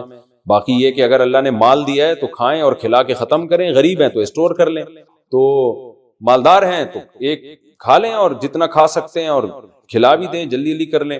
تو باقی جائز ہے کہ جب تک چاہیں آپ استعمال کریں۔ اکثر میں اس پہ ایک چٹکلا بھی سناتا ہوں نا، ایک آدمی نے خواب دیکھا کہ اس کا بکرا جو ہے وہ جنت میں گھوم رہا ہے جو اس نے ذبح کیا تھا، لیکن ٹانگ نہیں ہے اس کی۔ تو اس نے پوچھا فرشتوں سے خواب میں کہ بھئی یہ میرا بکرا پورا یہاں آ گیا، ابھی تک یہ ٹانگ کیوں نہیں؟ اس نے کہا وہ ابھی تک تیرے فریج میں پڑی ہوئی ہے اس لیے۔ تو خیر ایک چٹکلا ہے، لیکن یہ کہ اللہ نے پیسہ دیا ہے، مال دیا ہے، تو کھا لیں جلدی جلدی اس کو، غریب ہیں تو پھر بھی اسٹور کر لیں۔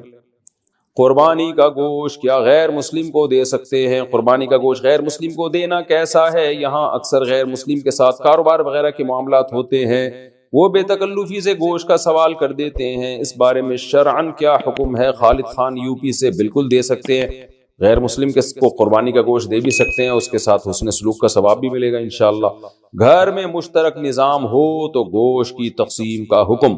اگر کسی جانور میں ایک ہی گھر کے افراد شریک ہوں تو بھی وزن کر کے حصے الگ الگ کرنا ضروری ہے۔ محمد ثاقب، اگر وہ اپنے اپنے حصے لے کے جا رہے ہیں پھر تو وزن کر کے حصے الگ کرنا ضروری ہے، وزن نہیں کرنا چاہتے تو 7 حصوں میں کلیجی ملا دیں، لیکن اگر ایک ہی فریزر ہے اور سب مشترک کھا رہے ہیں تو پھر تقسیم ہی جب نہیں ہو رہا تو پھر اسی پوری گائے کو آپ جو صدقہ کرنا چاہیں صدقہ کر دیں، جتنا حصہ، باقی ایک ڈیپ فریزر میں ڈال دیں، سب نکال کے وہیں سے کھاتے رہیں، پھر تقسیم کرنا ضروری نہیں ہے اگر ایک ہی چولہے میں سب کچھ پک رہا ہے، لیکن اگر حصہ الگ کرنا چاہیں تو پھر پراپر طریقے سے کرنا پڑے گا۔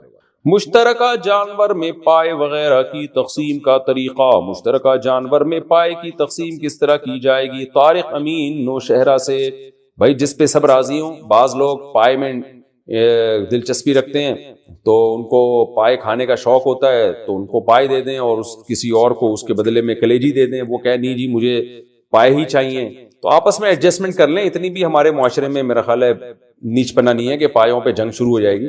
4 پائے ہیں، 4 بندے تو نمٹ جائیں گے، 3 رہ جائیں گے، ان کو میرا نمبر دے دیں، ان کو میں سمجھا دوں گا انشاءاللہ کہ یار اس دفعہ پائے تم نہیں کھاؤ، اگلے سال تمہیں ہم پائے دے دیں گے، اس طرح سے سمجھا دیں۔ آپ اس کو آپس میں جس طرح سے تقسیم کرنا چاہیں کر سکتے ہیں۔ ظاہر ہے 7 افراد کو پائے مل نہیں سکتے، 4 کو مل سکتے ہیں، 3 کو محروم ہونا پڑے گا، اور جو 4 کو بھی ملیں گے ایک ایک پایا لے جا کے وہ کیا کریں گے؟ تو بہتر ہے کہ 2 آدمیوں کو 2 پائے دے دیں، باقی 5 کو صبر اور توکل اور بغیر پائے کے زندگی گزارنے کے فضائل سنائیں. ان سے کہیں کہ اصل تو یہ کہ آپ کے اپنے پائے موجود ہیں جن پہ آپ چلتے ہیں, یہ زیادہ ضروری ہے.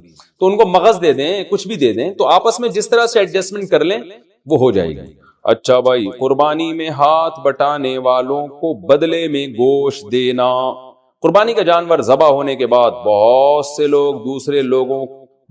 دوسرے لوگ گوشت کی تقسیم وغیرہ میں ساتھ دیتے ہیں, اور اس کے ساتھ دینے کی وجہ سے اس میں سے کچھ گوشت انہیں دیا جاتا ہے. کیا یہ دینا جائز ہوگا؟ عرش اعظم بہار سے.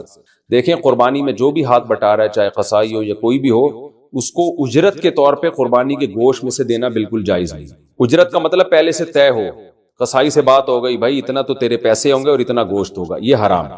اچھا, ویسے فی سبیل اللہ دینا چاہیں تو دے سکتے ہیں, لیکن اگر کسی معاشرے میں یہ رواج پڑ گیا کہ آپ کو دینا ہی دینا ہے تو پھر یہ بھی اجرت ہی سمجھی جائے گی, کیونکہ المعروف کالمشروط, جس چیز کا عرف ہوتا ہے وہ ایسے ہی جیسے پہلے سے طے. تو جن علاقوں میں عرف ہے کہ قصائی لازمی پٹ کا گوشت یا کہیں کا گوشت لے کے جاتا ہے تو وہ گوشت اجرت کا حصہ سمجھا جائے گا. اس لیے پھر جہاں رواج ہو تو وہاں منع کیا جائے گا کہ بھئی آپ لوگ گوشت کو ہاتھ نہ لگائیں, آپ کو الگ سے پیسے دے دیے جائیں گے آپ کی خدمت کے بدلے میں. اور ویسے بھی یہ مشترک گائے ہوتی ہے, اس میں تو کسی کی پرمیشن کے بغیر گوشت دینا ویسے بھی ناجائز ہے. خلاصہ یہ نکلا کہ قربانی کا گوشت اجرت کے طور پہ دینا جائز نہیں ہے. سارا گوشت تقسیم کریں, ہاں کسی نے خود سے گوشت پکایا, کلیجی لا کے کھلا دی سب کو, یہ تو چل ہی رہا ہوتا ہے, اتنی یہ تو اخلاقیات کا حصہ ہے, اس میں کوئی حرج نہیں ہے. اچھا, قربانی کا گوشت بیچنے کا حکم. قربانی کرنے والے نے جو گوشت غریب اور رشتہ دار کو دیا ہے, کیا وہ لوگ یہ گوشت بیچ کر کھا سکتے ہیں یا نہیں؟ نور محمد, مکہ مکرمہ سے. دیکھیں, جس نے قربانی کی ہے یا جس کا گائے میں حصہ ہے وہ تو گوشت کو کبھی نہیں بیچ سکتا. بیچ دیا تو قیمت صدقہ کرنی پڑے گی, لیکن آگے اس نے جس کو یہ گفٹ دیا ہے وہ غریب ہے تو گوشت بیچ بھی سکتا ہے, اس کے لیے جائز ہے, قیمت بھی کھا سکتا ہے. لیکن جس نے قربانی کی ہے, چاہے وہ غریب ہو یا امیر, وہ گوشت نہیں بیچ سکتا. قربانی کا گوشت, اچھا یہ ہو گیا. قربانی کے جانور سے بچہ نکل آیا تو کیا حکم ہے؟ گابھن جانور کی قربانی کے بعد جو بچہ نکلا, کیا اس کو ذبح کرنے کے بعد گوشت تقسیم کرنا ہوگا؟ محمد شہباز کراچی سے. نہیں جی, اس کو آپ ذبح کرنے کے بعد کھا سکتے ہیں, وہی حکم ہے جو قربانی کے گوشت کا حکم ہے, کھا لیں, تقسیم کر دیں, آپ کو اللہ نے اختیار دیا ہے, جائز ہے بالکل. البتہ یہ ہے کہ جانور کو ذبح کرنے کے بعد جو اس کے پیٹ سے بچہ نکلے تو کیا وہ ذبح کیے بغیر کھانا جائز ہے یا نہیں ہے؟ تو اس میں اختلاف ہے. جمہور علماء کے نزدیک ذبح کیے بغیر بھی کھا سکتے ہیں اس کو, اور ان کی دلیل مشہور حدیث ہے زکات. مشہور سے مراد جو عوام میں مشہور ہے, وہ نہیں مشہور جو جس کو اصطلاح میں حدیث مشہور کہا جاتا ہے, اور وہ یہی ہے کہ زکات الجنینی زکات امیہا, اس کی ماں کو ذبح کرنا اس بچے کے ذبح کرنا ہی کے مترادف ہے. لیکن امام حنیفہ کے نزدیک چونکہ خبر واحد جو ہے قطعی اور متواتر کے خلاف اگر ہو تو وہ اس کو نہیں لیتے, کیونکہ قرآن قطعی متواتر ہے اور اس میں آتا ہے کہ مردار اللہ نے حرام قرار دیا. تو جب بچہ زندہ نکل آیا اور وہ مر گیا تو وہ تو مردار ہی ہے. تو چونکہ یہ خبر واحد اس قرآن کی اس آیت کے اگینسٹ ہے, اس لیے امام صاحب کے نزدیک یہ حدیث واجب التعویل ہے. تو حنفیہ کے نزدیک یہ جائز نہیں ہے کہ ماں کے پیٹ سے اگر بچہ زندہ نکل آیا تو ذبح کیے بغیر آپ اس کو نہیں کھا سکتے, تو ذبح کر کے کھا سکتے ہیں آپ اس کو. قربانی کا گوشت جہاں سے آیا کیا وہاں لوٹانا ضروری ہے؟ کیا قربانی کا گوشت جہاں سے آئے وہاں دینا ضروری ہے جیسے کہ عام رواج ہے؟ محمد حذیفہ گل کراچی سے. نہیں جی, بالکل غلط ہے, اور یہ رواج اگر ہے تو رواج بھی ختم کریں. یہ تو نہیں کہ جس نے گوشت بھیجا تو آپ بھی گوشت دیں, تو بالکل غلط ہو گیا. تو فائدہ کیا ہوا اس کا گوشت بھیجنے کا؟ قربانی کی کھال کا کیا کریں, کس کو دیں؟ قربانی کے بعد چمڑے کے مصارف کیا ہیں؟ رحیم الدین, متحدہ عرب امارات سے. دیکھیں, جس نے قربانی کی ہے وہ جانور کا چمڑا خود بھی استعمال کر سکتا ہے, بیچ نہیں سکتا. بیچا تو قیمت صدقہ کرنی پڑے گی, لیکن ویسے استعمال کر سکتا ہے. اس سے کھال کو دباغت دے دے, نمک لگا کے رکھ لے, اس کی اسمیل ختم ہو جاتی ہے, سوکھ جاتی ہے, اس کی جائے نماز بنا لے, کچھ بھی بنا لے, یادگار کے طور پہ رکھ لے.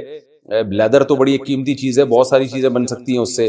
تو میں نے ایک دفعہ بچپن میں قربانی کے جانور سے مسلح بنانے کی ناکام کوشش کی تھی, مجھے تجربے نہیں تھے. تو اب یوٹیوب پہ آپ سرچ کر سکتے ہیں, بہت سارے طریقے مل جائیں گے آپ کو.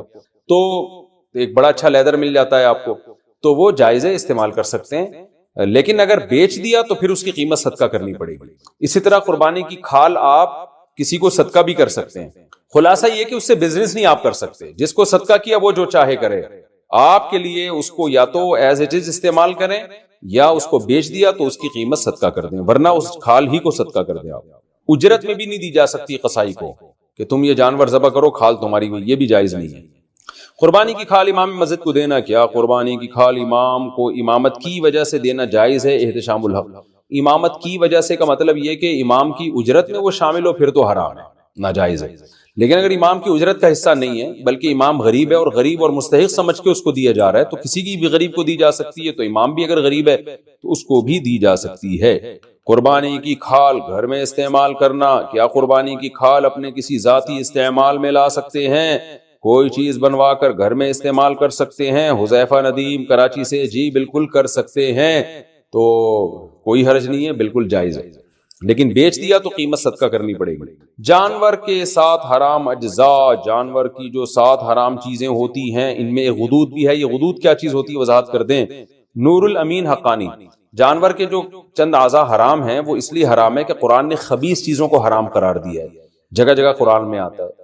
تو کچھ جگہ تو ایسی ہیں جانور کی جہاں ہر وقت گندگی کا وہ یوں سمجھیں کہ مقر ہیں، جیسے خصیتین ہیں یا شرمگاہ ہے، یہ سب ہر وقت گندگی سے آلودہ رہتے ہیں. تو یہ بھی سلیم الطبع انسان کو یہ چیزیں کھاتے ہوئے گھن آتی ہے. تو اسی طرح غدود، غدود کا مطلب جانور کا کہیں بھی پھوڑا نکل آیا، بیماری کی وجہ سے پھوڑا نکل گیا، یا کوئی بھی جو رسولی جسے کہتے ہیں نا. تو اب کیا کیا آپ نے، جانور ذبح کرنے کے بعد وہ پھوڑے میں جو گوشت تھا وہ نکال کے کھا گئے، تو وہ بھی خبائث میں داخل ہے، گندگی میں داخل ہے. تو ہر خبیث چیز ناجائز ہے. تو اس لیے فقہ حنفی میں اس کو بھی ناجائز قرار دیا گیا قرآن کی اس آیت کی وجہ سے. تو پھوڑے ووڑے نکل آتے ہیں نا جانوروں کے، رسولی نکل آتی ہے، تو وہ جو غدود ہوتے ہیں جو یعنی گوشت سڑ جاتا ہے وہاں پہ ایک طرح کا، وہ بیماری کی وجہ سے ہوتا ہے وہ. تو اس لیے جانور جب ذبح کریں تو اس کی جو پھوڑا پھنسی کوئی ہو تو اس جگہ کو کاٹ کے پھینک دیں، آپ وہ استعمال نہ کریں. حرام مغز کھانے کا حکم، کیا حرام مغز مکروہ ہے جبکہ اس کا شمار 7 ممنوع اجزاء میں نہیں ہوتا؟ فائز صاحب جدہ سے. حرام مغز بیچارے کا نام حرام پڑ گیا، وہ ہے حرام نہیں. یہ جو ریڑھ کی ہڈی کے اندر ہوتا ہے یہ پیچھے کی طرف، تو یہ حرام نہیں ہوتا. اس کا نام پتہ نہیں کیوں لوگوں نے حرام مغز رکھ دیا ہے بہرحال یہ حلال.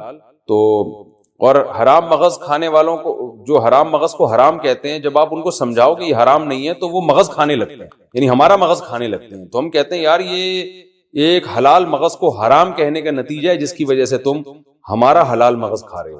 تو بہرحال یہ حرام نہیں ہے، جائز ہے بالکل. اور اس کا نام بہتر ہے تبدیل کر دیں، کچھ اور رکھ دیں اس کا نام. اوجڑی کھانا حلال ہے یا مکروہ؟ بکرے کی اوجڑی کا کیا حکم ہے؟ سلمان علی، جائز ہے اگر اس کو اچھی طرح سے صاف کر دیا جائے، اس کی پرت اوپر سے اتار دی جاتی ہے اور صفائی اچھی طرح سے ہو تو اوجڑی کھانا بالکل جائز ہے. اور بلکہ صحت کے لیے، پیٹ کے لیے سنا ہے مفید بھی بہت ہے. کپورے کھانے کا شرعی حکم، کپورے کھانا کیسا ہے؟ اگر کوئی کھا لے تو کیا حکم ہے؟ محمد ابراہیم سلیم، جائز نہیں ہے فقہ حنفی میں، اور اس کی دلیل بڑی مضبوط ہے. ایک تو صحابہ سے یا نبی صلی اللہ علیہ وسلم سے کہیں بھی ثابت نہیں ہے کہ جانور میں یہ چیزیں آپ نے کھائی ہوں کبھی. اور دوسری بات یہ کہ وہ نجاست کا محل ہے. اوجڑی میں بھی نجاست جمع ہوتی ہے لیکن اس کے اوپر ایک پرت ہوتی ہے اور وہ نجاست سرایت نہیں کرتی، جبکہ جو خصیتین ہیں ان میں تو نجاست اچھی طرح سرایت کر جاتی ہے. یہ متولد بھی ہوتی ہے یہیں سے، بنتی بھی یہیں سے نجاست، اس لیے اس کا کھانا جائز نہیں ہے. باقی کسی کا اختلاف ہو، امام شافعی کے فقہ کو کوئی فالو کرتا ہے تو وہ بھی مجتہد تھے، ان کی رائے میں جائز ہے. تو پھر ایسے اختلافی مسائل میں ایک دوسرے پہ شدت نہیں کرنی چاہیے. تو آپ احتیاط کریں، اگر کوئی کھا رہا ہے تو اس کا ہیڈک ہے، آپ اس کو الجھے نہیں آپ اس سے. ظہر کی نماز کب تک ادا کہلائے گی؟ اگر کوئی شخص گاڑی میں سویا ہو، گاڑی میں ہو یا کسی اور مجبوری کی وجہ سے ظہر کی نماز عصر کی نماز سے 10 منٹ پہلے پڑھے تو کیا نماز ادا شمار ہوگی؟ اور اگر اہل حدیث حضرات کی اذان ہو گئی ہو تو کیا اس کے بعد بھی وہ نماز پڑھ سکتا ہے؟ ہدایت خان. دیکھیں اہل حدیث حضرات کے ہاں جو عصر کا وقت ہے نا، حنفیہ کے ہاں بھی عصر کا وقت اس میں شروع ہو جاتا ہے. افضل یہ ہے کہ وہ تاخیر کریں، جس میں حنفیہ جو نماز پڑھتے ہیں جب سورج کافی ڈھل چکا ہوتا ہے. اس پہ بہت سارے دلائل ہیں کہ امام حنیفہ کے نزدیک جو عصر کا وقت ہے بہتر وقت ہے، وہ بہت زیادہ اس پہ دلائل ہیں. میں ایک دفعہ پہلے کلپ ریکارڈ بھی کروا چکا ہوں، کبھی موقع ملا تو دوبارہ کرواؤں گا. خیر ابھی اختلافی مسئلے کا موقع نہیں ہے، لیکن ٹائم اس وقت بھی شروع ہو جاتا ہے جس وقت پہ اہل حدیث حضرات عصر کی نماز پڑھتے ہیں. تو اس لیے احتیاط اسی میں ہے کہ ظہر کو اس سے پہلے پڑھ لیا جائے. تو اگر ظہر کسی نے اس سے 10 منٹ پہلے پڑھ لیا تو وہ ادا ہی کہلائے گی، قضا نہیں کہلائے گی.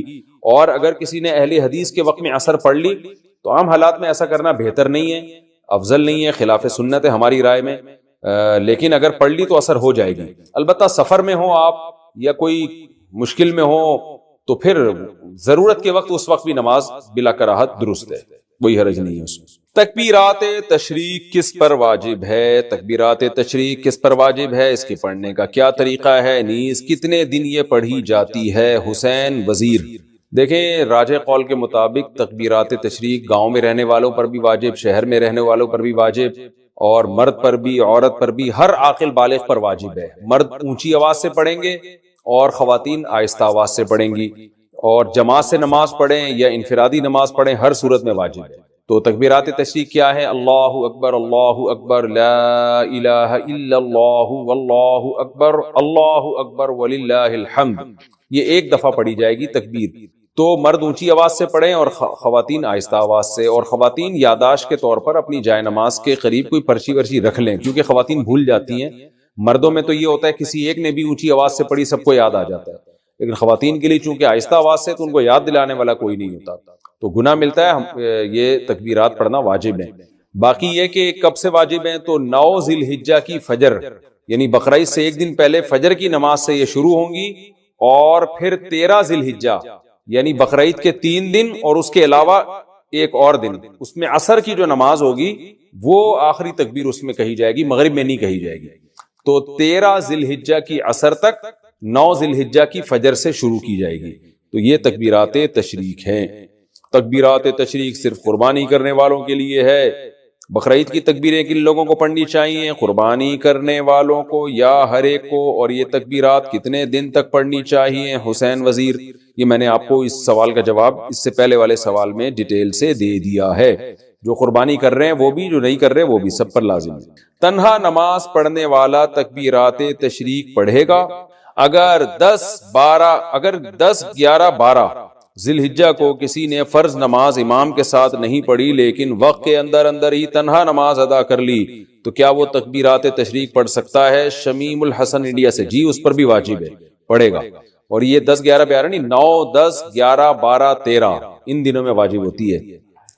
ایام والی عورت کیا تکبیرات تشریق پڑھ سکتی ہے؟ کیا عید الاضحیٰ کے دنوں میں ایام والی عورت تکبیرات تشریق پڑھ سکتی ہے؟ ابو عمار سعودی عرب سے۔ دیکھیں تکبیرات تشریق یہ فرض نماز کے ساتھ خاص ہیں، فرض نماز کے فوراً بعد پڑھی جاتی ہے۔ جب ایام میں جو عورت ہے اس پہ نماز ہی نہیں ہے تو تکبیرات تشریق کہاں سے ہو گئی؟ تو ویسے وہ اللہ کا ذکر کرنے کے طور پہ تکبیرات تشریق پڑھتی رہے سارا دن، وہ تو بہت اچھی بات ہے، سارا دن ذکر کرے گی، ان دنوں میں ذکر کا ثواب بہت زیادہ ہے۔ تو عورت پہ صرف تلاوت اور نماز پہ پابندی ہوتی ہے ایام حیض میں، اس کے علاوہ تو ہر قسم کی عبادت عورت کر سکتی ہے، روزہ، نماز اور تلاوت نہیں کر سکتی۔ باقی درود شریف، استغفار، تکبیرات، یہ ساری عبادتیں جائز ہیں اور بلکہ باعث ثواب ہے۔ تکبیرات تشریق پڑھنا بھول جائیں تو کب پڑھیں گے؟ اگر تکبیرات تشریق پڑھنا بھول گیا 1 گھنٹے بعد یاد آ جائے تو اس وقت کہنا صحیح ہے یا نہیں؟ سیف اللہ کوئٹہ سے۔ نہیں بھائی، یہ نماز کے فوراً بعد پڑھی جائے گی۔ اگر درمیان میں فاصلہ آ گیا، کوئی کام مشغول ہو گئے آپ، تو پھر یہ تکبیرات ختم۔ قضا نماز کے بعد تکبیرات تشریق پڑھنے کا حکم۔ عید کے دنوں میں قضا نماز کے بعد تکبیر تشریق پڑھنے کا کیا حکم ہے؟ نیز عید کے دنوں کی قضا نماز پڑھنے کے بعد تکبیرات تشریق پڑھنی چاہیے کہ نہیں پڑھنی چاہیے؟ نوید ملک سرگودا سے۔ اگر ایام تشریق میں ہی کوئی فرض نماز قضا ہوئی اور اس کو لوٹا بھی ایام تشریق میں ہی رہے ہیں تو اس قضا نماز کے بعد تو تکبیرات تشریق پڑھی جائے گی، اس کے علاوہ نہیں پڑھی جائے گی۔ کیا مطلب؟ تکبیرات تشریق سے پہلے نماز قضا ہوئی تھی اور آپ اس کو قضا کر رہے ہیں تکبیرات تشریق میں، تو یہاں بھی تکبیرات تشریق نہیں ہوں گی۔ نماز قضا ہوئی تکبیرات تشریق میں، لوٹا رہے ہیں تکبیرات تشریق گزرنے کے بعد، تو بھی تکبیر واجب نہیں ہے، بلکہ سنت ہی نہیں ہے، بلکہ اگر کوئی سنت سمجھ کے کرتا ہے تو بدعت ہے۔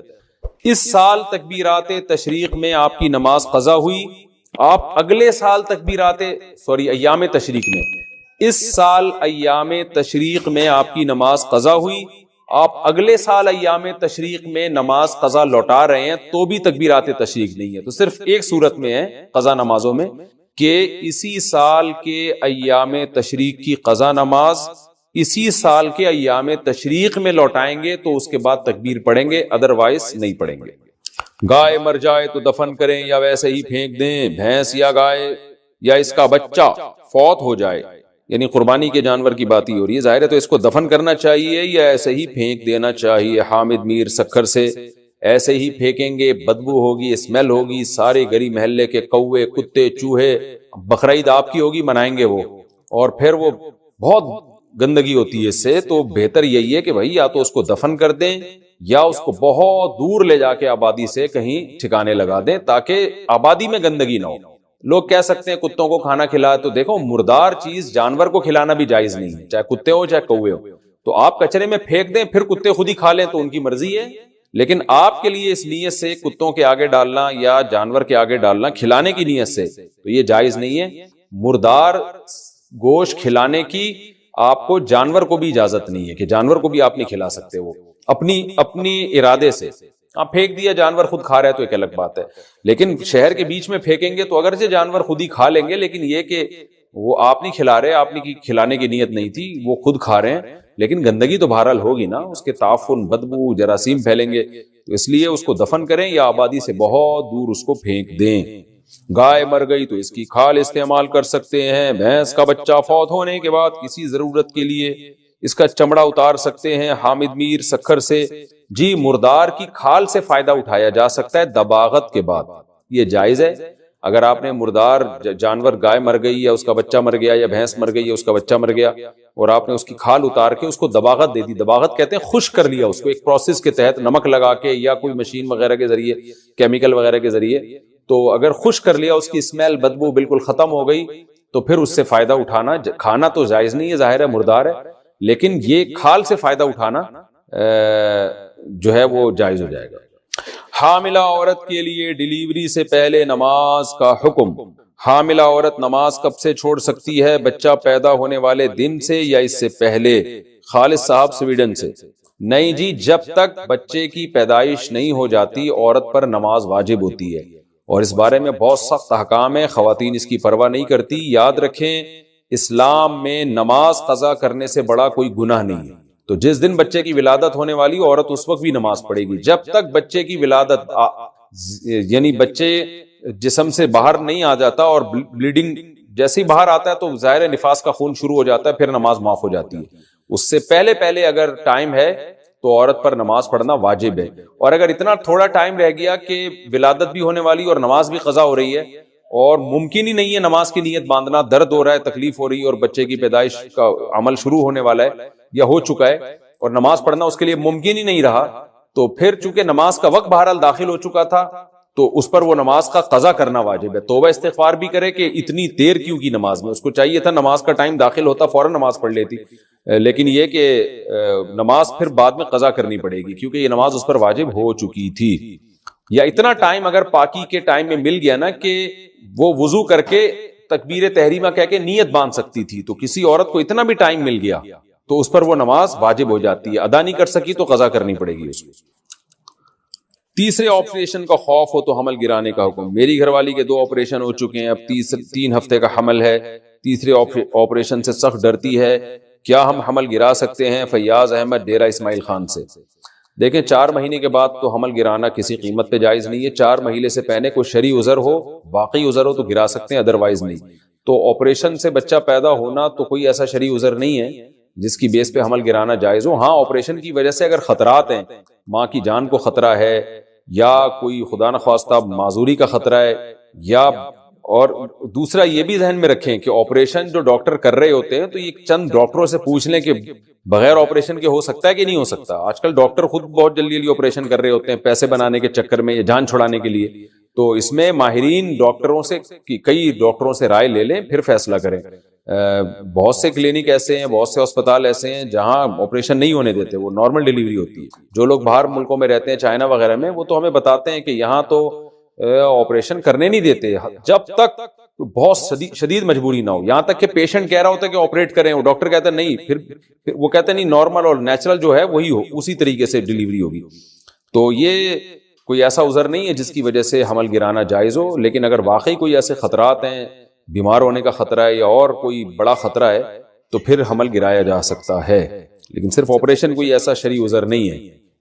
ڈیلیوری کے دوران انتقال کیا شہادت کی موت ہے؟ عورت کی موت عین ولادت کی حالت عین ولادت کے بعد حالت نفاس میں ہو تو کیا اسے شہادت کی موت کہیں گے؟ افتخار انڈیا: جی بالکل، کیونکہ روایت میں آتا ہے کہ حمل کی وجہ سے جو موت ہوتی ہے عورت کو وہ شہادت ہوتی ہے، تو چاہے بچہ پیٹ میں ہو یا پیدا ہونے کے بعد نفاس میں بھی حمل ہی کے حکام ہوتے ہیں، تو اس دوران اگر ڈیتھ ہو گئی تو وہ مبارک موت ہے اور اللہ کی طرف سے بخشش کے امکانات بہت زیادہ ہیں۔